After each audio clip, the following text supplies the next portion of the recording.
సంతోష్ గురూజీ కస్తూరి పసుపు కోసము వివరిస్తారు. అందరికీ శుభ సాయంత్రం అండి. ప్రతినిత్యం మనము ఏదో ఒక రకంగా బయట ఉన్న పొల్యూషన్కి మనం ఎక్స్పోజ్ అవుతూనే ఉన్నాము. ఎయిదర్ బై డిష్ వాషెస్ కావచ్చు, లేదంటే బయటికి వెళ్ళినప్పుడు వాహనాల నుంచి వచ్చి పొగ కావచ్చు, లేదంటే పొరపాటున మనము ఎక్కడైనా బయట తినవలసి వచ్చినప్పుడు కావచ్చు. ఏదో ఒక రకంగా బయట ఉన్న మాలిన్యాలకి మనము శరీరం అనేది ఇదవుతుంది. వాటి వల్ల ఏమవుతుందంటే మన శరీరంలో అంతర్గతంగా క్యాన్సర్ కణాలు అనేవి ఉత్పత్తి అవుతూ ఉంటాయి.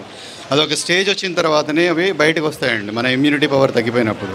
సో అలాంటి వాటిని తట్టుకునే విధంగా మనము కస్తూరి పసుపు అనేది మన దగ్గర అవైలబుల్ ఉందండి. ఈ కస్తూరి పసుపు రెగ్యులర్గా 1 గ్రామ్ తీసుకోవడం వల్ల, అంటే మనము డయాబెటీస్ పేషెంట్లు కానీ, లేదంటే బీపీ ఉన్నవాళ్ళు కానీ, ఇన్ఫ్లమేటరీ డిసీజెస్ ఉన్నవాళ్ళు కానీ, పీసీఓఎస్ హార్మోనల్ ఇష్యూస్ ఉన్న వాళ్ళు కానీ ఇది రెగ్యులర్గా తీసుకోవడం వల్ల వాళ్ళు 90 డేస్ వాడటం వల్ల మన సెల్ లైఫ్ సైకిల్ అనేది అయితే ఉంటుందో ఆ 90 డేస్లో మంచి మార్పు మీరు చూడగలుగుతారు. అదేవిధంగా మీరు ఆ బీపీ, షుగర్ ఏదైతే మెడిసినల్ ఏవైతే ఇంగ్లీష్ మెడిసిన్స్ వాడుతున్నారో వాటి నుంచి కొంచెం తగ్గించుకునే అవకాశం ఉంటుంది, వాటి సైడ్ ఎఫెక్ట్స్ని తగ్గించుకునే అవకాశం ఉంటుంది. సో ఇది కావాల్సిన వాళ్ళు నన్ను సంప్రదించవచ్చు. 9949020272. మరిన్ని అప్డేట్స్ కోసం బ్యాక్ టు రూట్స్ యూట్యూబ్ ఛానల్ని సబ్స్క్రైబ్ చేసుకోండి.